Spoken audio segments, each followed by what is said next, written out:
ఈ ప్రశ్న గౌరవనీయులైన గౌరవనీయులైన విద్యాశాఖ మంత్రి శ్రీ నారా లోకేష్ గారికి.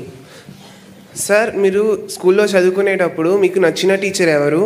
మీకు ఏ సబ్జెక్ట్ అంటే చాలా బాగా ఇష్టం తెలియజేస్తారా? ఇప్పుడు ఉపాధ్యాయుల మధ్యన గొడవలు సృష్టించినట్టున్నా స్వామి. ఎందుకంటే నేను ఈరోజు ఈ స్థాయికి వచ్చానంటే కేవలం ఒక్కరు కాదు, చాలామంది నన్ను చెక్కినవారు. దాంట్లో ప్రధానంగా చూస్తే మంజుల మేడం గారు అని ఉండేవారు స్కూల్లో. చాలా స్ట్రిక్ట్ మేడం. మాది అల్లరి బ్యాచ్. నా ప్రసంగాలు చూస్తుంటే మీకు తెలిసేది ఇప్పటికీ. మా అంతా ఒక అల్లరి బ్యాచ్. భారతీయ విద్యాభవన్లో చదివిన వాడిని. సో అందరికి ఒక ఎగ్జాంపుల్ చేయాలని నన్నే ఎక్కువ కొట్టేవారు. అది మా మంజుల మేడం గారు. సో ఇంట్లో మా అమ్మ ఎట్లనో స్కూల్లో మా మేడం గారు అలా వాయించేవారు. రెండోది స్కూల్కి వచ్చేగల రమాదేవి మేడం గారు. అంటే అప్పుడు నేను వైస్ ప్రిఫెక్ట్ అయ్యా స్కూల్కి. అప్పుడు స్కూల్ని ఎట్లా లీడ్ చేయాలి, ఎలా ముందరికి వెళ్ళాలి, కొత్త ప్రోగ్రామ్స్ ఎలా రూపొందించాలి అని దానిపైన ఆ ఆలోచన నాలో తీసుకొచ్చినవారు. ఇంటర్మీడియట్కి వచ్చేగల కొన్ని సబ్జెక్ట్స్లో నేను వీక్గా ఉండేవాడిని. బ్రిడ్జ్ కోర్స్ పెట్టారు నారాయణ గారు, ఇప్పుడు మంత్రిగా ఉన్నారు నారాయణ గారు. ఆయనే నాకు పాఠాలు చెప్పారు స్వయంగా. అప్పుడు క్యాల్కులస్ అది. సో ఆయన బ్రిడ్జ్ కోర్స్ వల్ల నేను కార్నింగ్ మెల్లన్, తర్వాత వెళ్ళి 2 సంవత్సరాలు వరల్డ్ బ్యాంక్లో పనిచేసి మళ్ళీ స్టాన్ఫర్డ్కి వెళ్ళేదానికి కూడా అవకాశం వచ్చింది. కార్నింగ్ మెల్లన్లో నా గురువు గారు రాజిరెడ్డి గారు.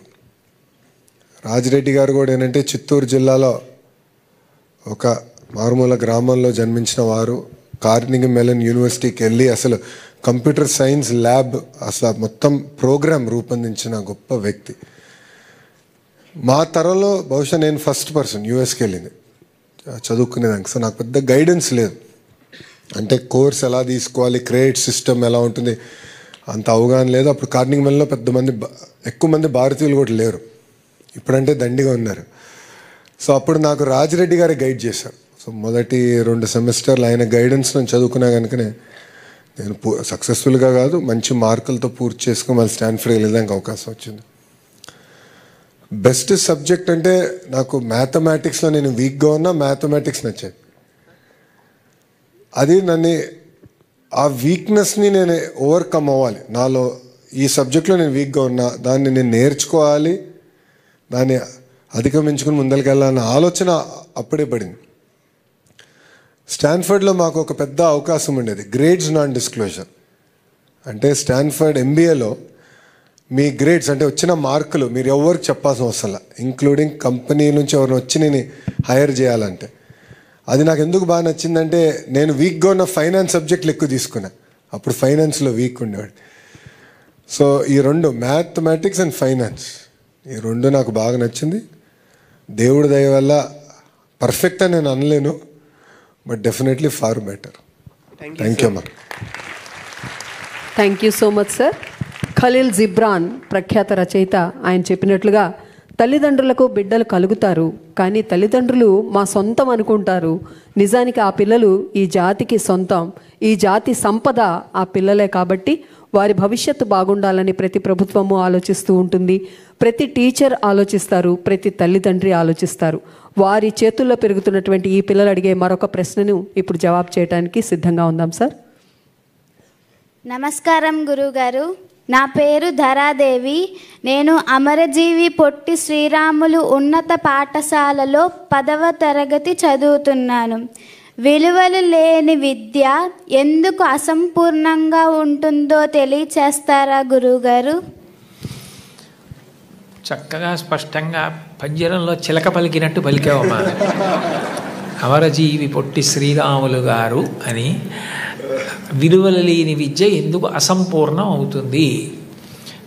విలువ అనే మాటకి అర్థం ఏమిటంటే నువ్వు ఎలా ప్రవర్తిస్తున్నావు అన్నదాన్ని బట్టి విలువ ఉంటుంది. అన్నీ కాగితాలే, కానీ కరెన్సీయే డబ్బు అవుతుంది. కేంద్ర ప్రభుత్వం ముద్రించినదేదో అది కరెన్సీ. అట్లాగే నువ్వు చదువుకున్నది ఆచరణాత్మకమైతే విలువ అవుతుంది. నువ్వు చదువుకుని విలువ ఏదీ పాటించలేదనుకో, ఎట్లా అది విలువ అవుతుంది? ఉదాహరణకి ఇవాళ సభా ప్రారంభంలోనే గౌరవ మంత్రివర్యులు మాట్లాడుతూ నేను పుట్టపర్తి వెళ్ళాను. పుట్టపర్తిలో చాలా పెద్ద హాలు. ఆ హాల్కి అనేక మంది పిల్లలు వచ్చారు. అంతా అయిపోయిన తర్వాత ఎవరి వాటర్ బాటిల్ కాగితం మొక్క దగ్గర నుంచి వాళ్ళే తీసుకెళ్ళి డస్ట్బిన్లో వేసి వెళ్ళిపోయారు. హాల్ అంతా అంత నీట్గా వచ్చి కూర్చోడానికి ముందు ఎలా ఉందో వెళ్ళిపోయిన తర్వాత కూడా అలా ఉంది. ఆయన పుట్టపర్తి సభలో పాల్గొని ఇక్కడికి వచ్చిన తర్వాత కూడా ఆయన మస్తిష్కంలో అది అలా ఉండిపోయి అలా మన పిల్లలు కూడా ఉంటే బాగుండు, అలా మన సమాజం కూడా తయారైతే బాగుండు, వీళ్ళందరూ కూడా అది నేర్చుకుంటే బాగుండన్నది ఉండిపోయి ఆలోచన దొంతరల్లోంచి అదే బయటికి వచ్చి ప్రసంగంలో ముందు పైకొచ్చింది అంటే అది ఆ పిల్లల విలువ. వాళ్ళు పరిశుభ్రత అలా పాటించారు. ఒక్కొక్కరు అంత విలువ ఒక్కొక్క విషయానికి ఇస్తారు. ఇది నిజానికి అంతఃశౌచము బాహ్య శౌచము అని మన శరీరాన్ని శుభ్రంగా ఉంచుకోవడం, మన మనసుని శుభ్రంగా ఉంచుకోవడం, మంచి ఆలోచనలు చేయడం, మనం శుభ్రంగా ఉండడం కాదు, మన ఉన్న చోటు శుభ్రంగా ఉండాలి, ఇల్లు శుభ్రంగా ఉండాలి, వీధి శుభ్రంగా ఉండాలి. అలా ఉన్నప్పుడు దోమలు అంటువ్యాధులు ఇట్లాంటివి ఉండవు. ఎవరికి వాళ్ళమే కష్టపడ్డాం, ఎవరికి వాళ్ళని శుభ్రంగా ఉంచుకోవడం నేర్చుకున్నాం అనుకోండి, అప్పుడు అది గొప్ప విలువ అవుతుంది. ఆ విలువ సామూహికమైందనుకోండి, ఒక ఊరంతా పాటించిందనుకోండి, అది కీర్తికి కారణం అవుతుంది. ఆ మధ్య హిందూ పేపర్లో ఒక ఆర్టికల్ వచ్చింది. కరీంనగర్ డిస్ట్రిక్ట్లో సిద్దిపేట మండల్లో ఇబ్రహీంపట్నం అనుకుంటాను, ఒక చిన్న పల్లెటూరు. ఆ పల్లెటూరులో ఆటోమొబైల్ ఇంజనీరింగ్లో డిప్లొమా చేసినటువంటి చెన్నారెడ్డి అన్న వ్యక్తి ఆ ఊరి సర్పంచ్ కుమారుడు.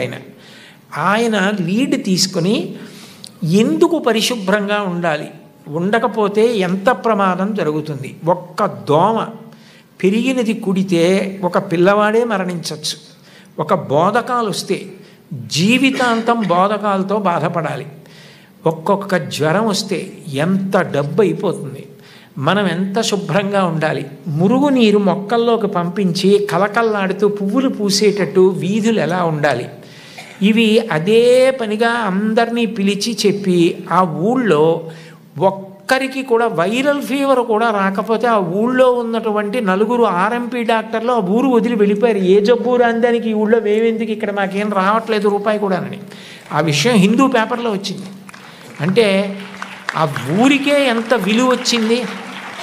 నువ్వు చక్కగా ఇంటికి వెళ్ళగానే నీ బట్టలు విప్పేసినవి తీసి హ్యాంగర్కి పెట్టుకుని, మాసిపోతే ఉతకవలసి వస్తే గుమ్మిలో పడేసి మూత పెట్టేసి, నీ సాక్స్ తోటి పరిగెత్తకుండా సాక్స్ విప్పి దులిపి బూట్ లోపలికి తోసేయకుండా వాసన రాకుండా దాని మీద ఆరేసినట్టుగా వేసి బూట్లో పక్కన పెట్టుకుని, నువ్వు చదివేసుకుని బయలుదేరే ముందు నీ షూ నువ్వు పాలిష్ చేసుకుని ఆ చేతులతో తినకుండా సబ్బు పెట్టి రుద్దుకుంటే నిన్ను చూసి చాలామంది పిల్లలు నేర్చుకుంటారు. అదే విలువ. అలా పిల్లలందరూ కూడా మీరు కూర్చున్న గది, మీరు పుస్తకాలు పెట్టుకునే ఆల్మేరా, మీ ఇల్లు, మీ వీధి అన్నిటినీ శుభ్రంగా ఉంచడం మీరు నేర్చుకున్నారనుకోండి, ఒకనాడు ప్రపంచవ్యాప్తంగా ఈ దేశానికి ఎంత గౌరవం వస్తుందో. మహాత్మా గాంధీ గారు కరెంటు పోయిన తర్వాత గుండు సూది కావలసి వస్తే కటిక చీకట్లో తన మేజాబల్ల మీద గుండు సూది ఎక్కడుందో చీకట్లో తీసేవారట. అంటే అంత బాగా సర్దుకునేవారు. అవనిగడ్డ ఎమ్మెల్యే గారు మండలి బుద్ధప్రసాద్ గారిని ఉన్నారు.